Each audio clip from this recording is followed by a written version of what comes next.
Hey guys, good evening. It is John C. Morley here, serial entrepreneur, traveling this week. Great to be in Florida. And of course, always getting these episodes out to you. We have an amazing master topic for the week, in case you guys didn't catch it: how to align your intentions with your actions. Now, I know that might sound like very blah, like, what is that? But that encompasses a lot of pretty cool stuff, right?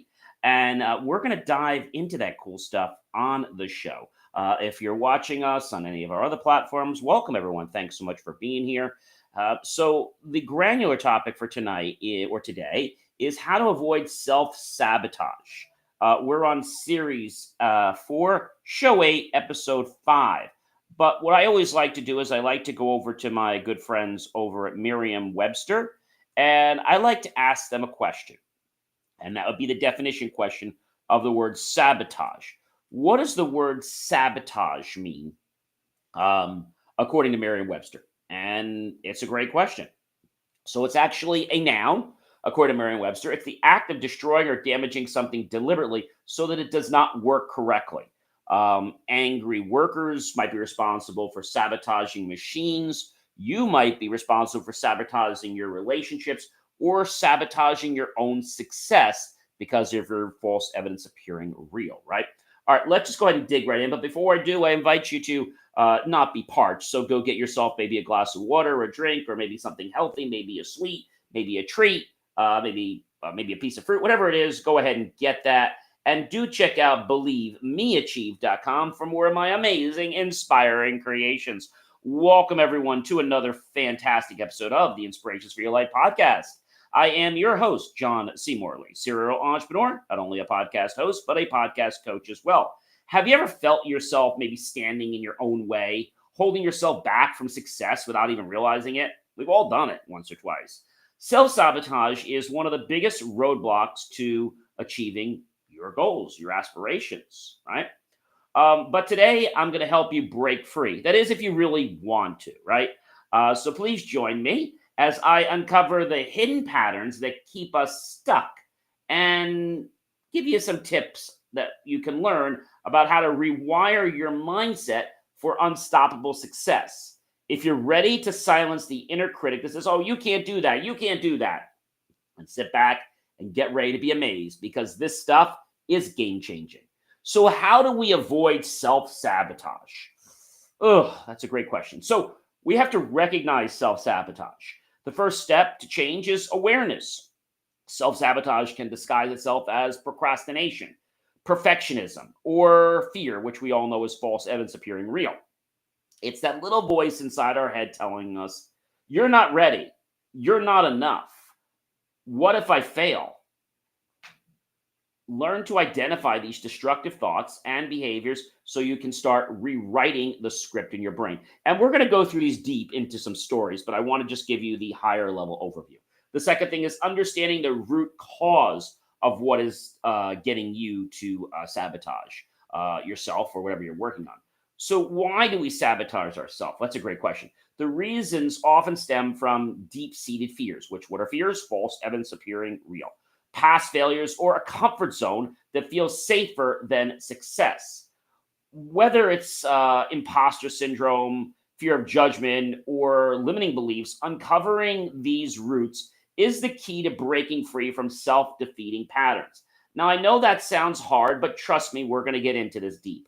The other thing is neuroplasticity and rewiring your brain. Yes, you can rewire your brain. However, it's not like a typical electronic circuit board or a mechanical device where you make a change and you see the change, or you unplug a wire and suddenly something doesn't work. Right? It's not like that.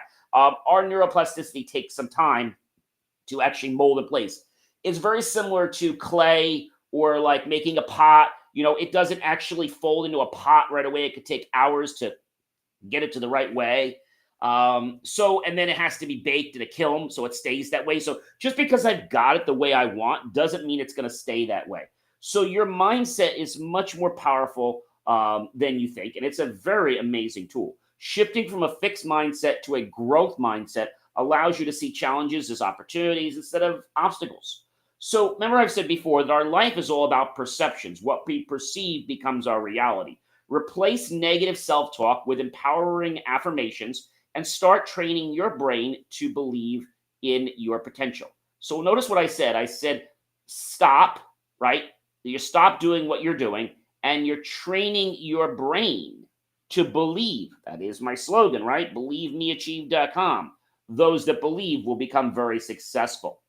So number four's point is a really, really good one, and that is breaking the cycle of procrastination. So procrastination isn't just about poor time management, because I know we've all heard that before. The key to take action before doubt creeps in, and simple strategies like the 5 second rule, setting micro goals, and time blocking can help you push past hesitation and build momentum. But don't worry, we're going to talk about this in one of my personal stories. Number 5, building self discipline and accountability. I love this one. Success isn't about motivation alone, it's about discipline. Creating habits, setting clear goals and aspirations and promises that you've made to yourself, and having an accountability system in place can make all the difference to you achieving them or not achieving them.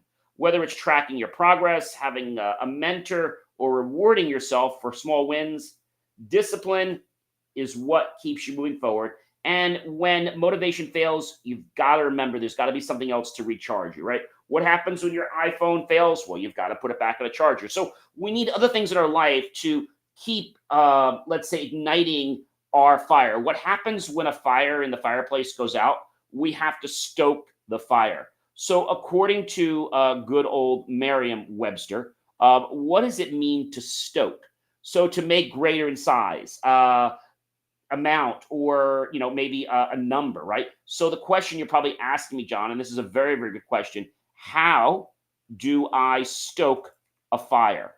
Well, to stoke a fire is a couple things you can do. One is you can add fuel and stir the embers of the fire to make it burn. So you do that by using a bellow. That's how you usually do it. You can, use the bellow, which is basically you're pulling it out and you push it in. The air gets pushed out of the chamber.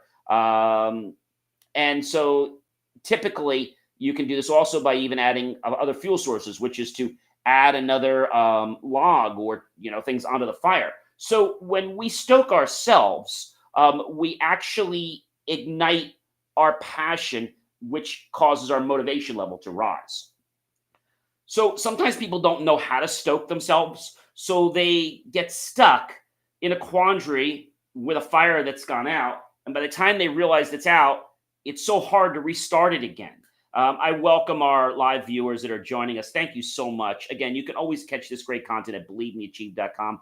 It is my passion, and it always is my privilege and pleasure to create content that really stands out, and I hope you guys see that.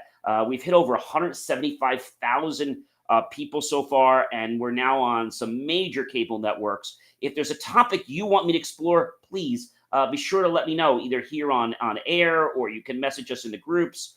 There's so much that I would love to share with you. In fact, we shared about how to stay awake in class. You're not going to want to miss that one, all right?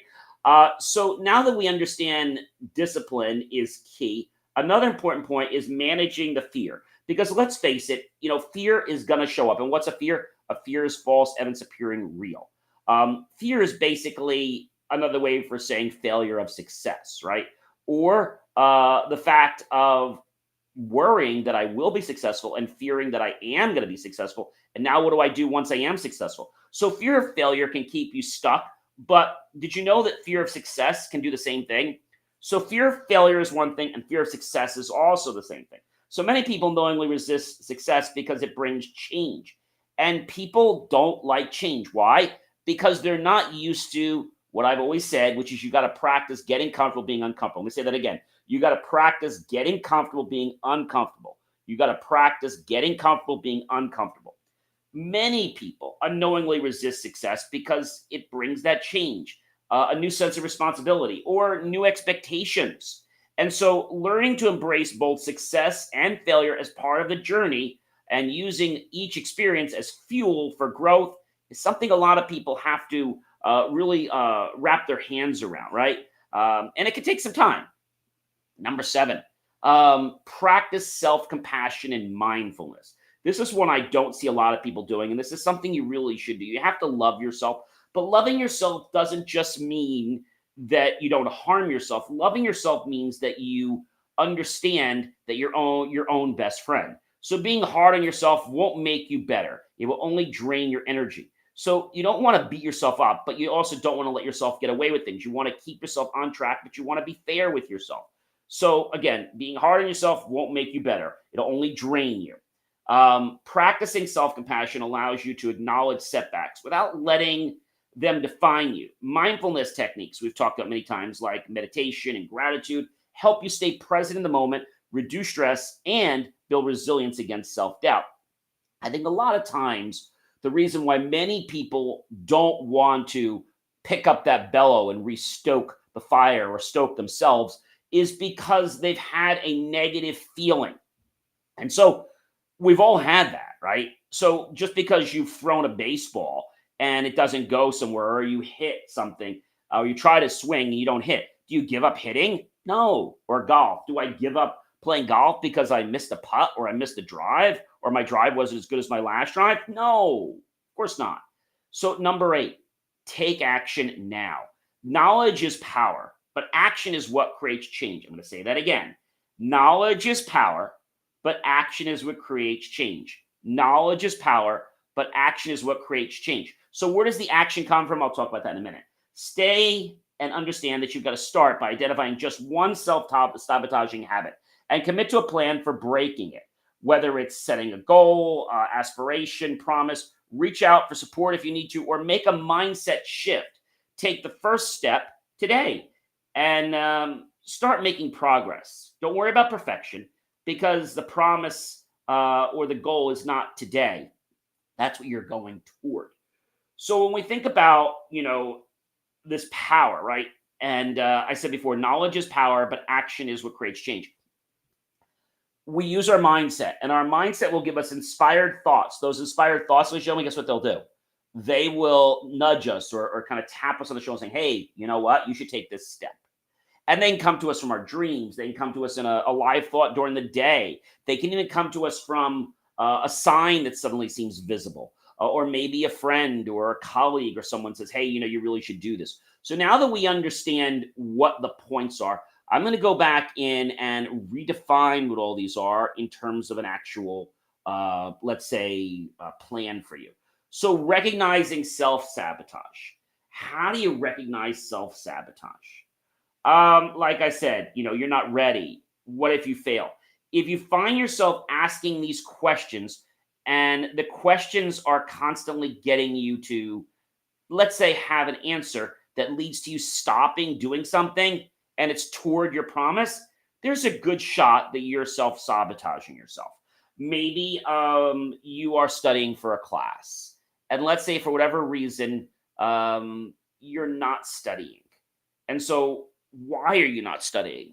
Is it that you feel overwhelmed? Is it because you don't have the time? What is it? So ask questions like, okay, I know I'm sabotaging myself. I don't want to, but I appear to be doing this. I think I'm too overworked, or I'm blah, blah, blah, whatever it is. And so then you've got to come up with a plan to how to digest. Well, do I digest? Maybe we're doing a whole chapter, but a chapter is a lot of pages. So maybe I'll break it down into maybe 1 or 2 or 3 little sections, which might only be 2 or 3 pages each, right? So when we chunk things, it makes things a lot easier. And we know that when we chunk them, it's something more manageable for us, right?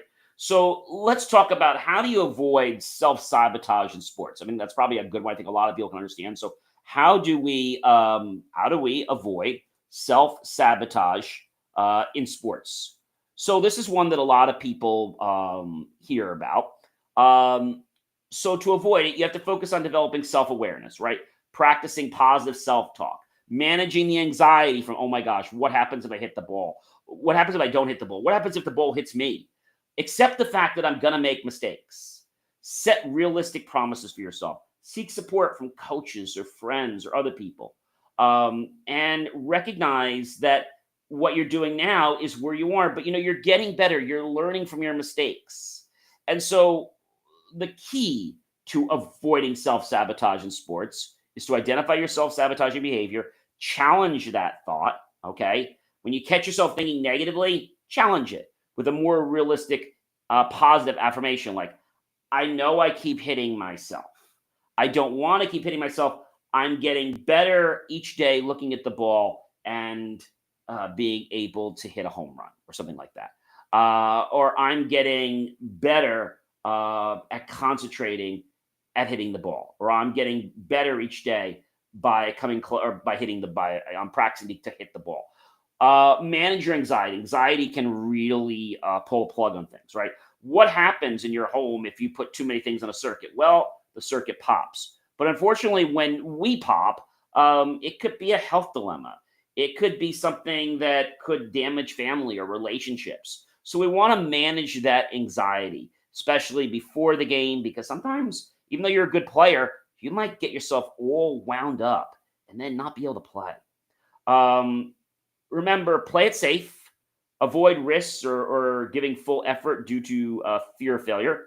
Excessive self criticism is a big problem. So remember that your self criticism should be about self talk that is constructive. All right, I'm hitting myself today. I am swinging the bat.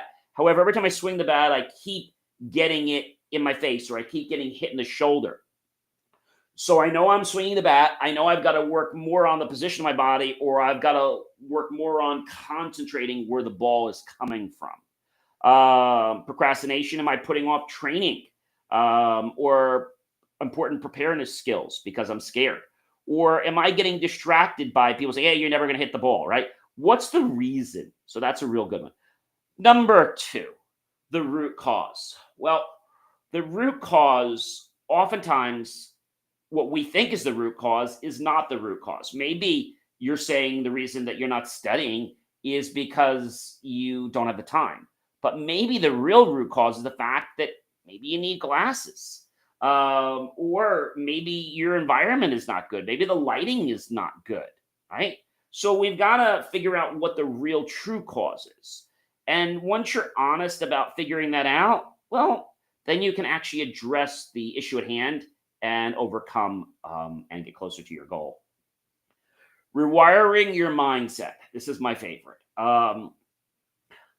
Your mind is the most powerful tool that you have in the body.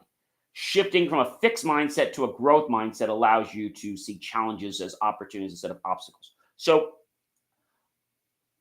I am not hitting the ball yet. However, each day I'm getting closer to hitting it.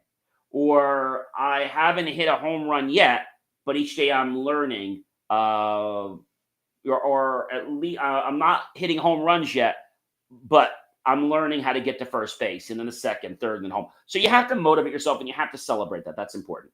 So jumping on to number 4, breaking the cycle. I think a lot of times figuring out how to break the cycle is very hard. We just keep going into this pattern and we don't know how to pull the plug on it, right? It's like that song that we can't get out of our head. How do we stop it? The key is you have to take action before the doubt creeps in. So the 5-second rule, when it creeps in, take 5 seconds and say, this is where I am now and I want to be here, or I'm working on getting closer to this. These are things you need to do. Building self-discipline. This is one that is not easy. Maybe you want to do very well in school, but maybe you're also psyched about going out for some social parties or maybe hanging out with your friends, right? So sacrifice is in there. Sacrifice is in there. Self-discipline, right, is when we as a person decide that I'm going to do this at all costs. Like I'm getting an A. So I'm going to do whatever I need to do to get the A. Does it mean more studying? Maybe. Does it mean getting extra help? Maybe. Does it mean building a study group? Maybe. Does it mean quizzing myself? Does it mean looking over the material at least 20 or 30 minutes a day in addition to my regular hard study time? How can I make studying more fun for me? So hopefully these things are making some connections with you.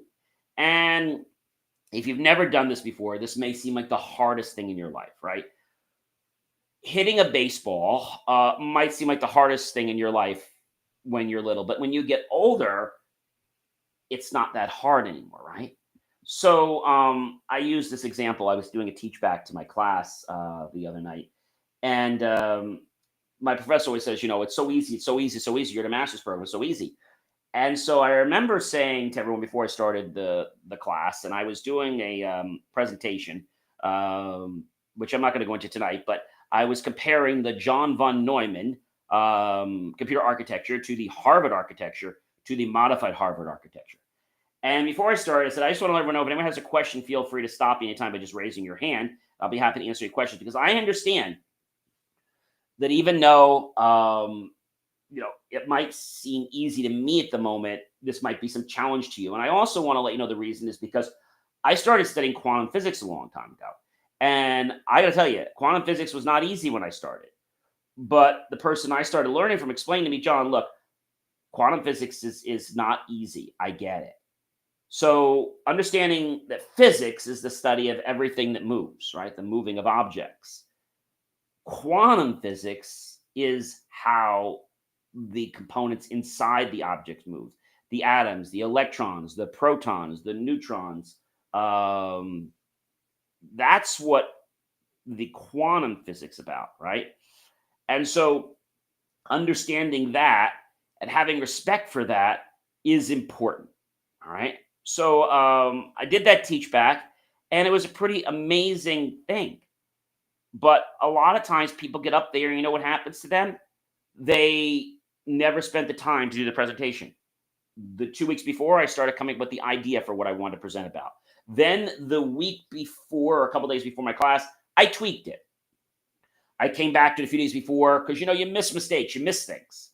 And then even before the class, I said, let me just take it out one more time and just make some tweaks. And there were still some things I could fix. So that's why it's important to always put things away and come back to them. That is really, really key and really, really important. So manage your fear of failure.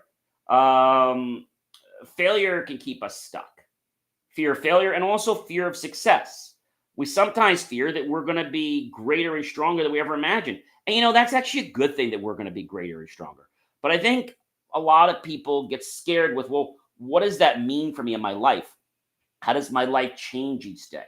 How do the people interacting in my life change with me? Like, what does it do for me? And I think if we can just take these things as little pieces and think about very similar to quantum physics, and I want to go there for a minute because that scares everyone. What if we had to ask? What are the components of quantum physics? And I think the easiest thing to share with everyone is that it's about wave particles, and the fact somebody could be a wave, it could be a particle, and particles can behave differently in different situations. And understanding that quantum has to deal with superpositioning. In a quantum computer, we have a bit that is a quantum bit, which is actually on, off, and both positions. So it can be 1, 2, 3 positions. And a regular bit is either on or off. There's also quantum entanglement, where two particles are linked, so measuring one instantly affects the other. And the concept of quantum states described by the wave functions which represent the probability of finding a particle in a particular location. Now, I know that sounded like a little bit crazy, and I know that was just a very rough overview of quantum physics.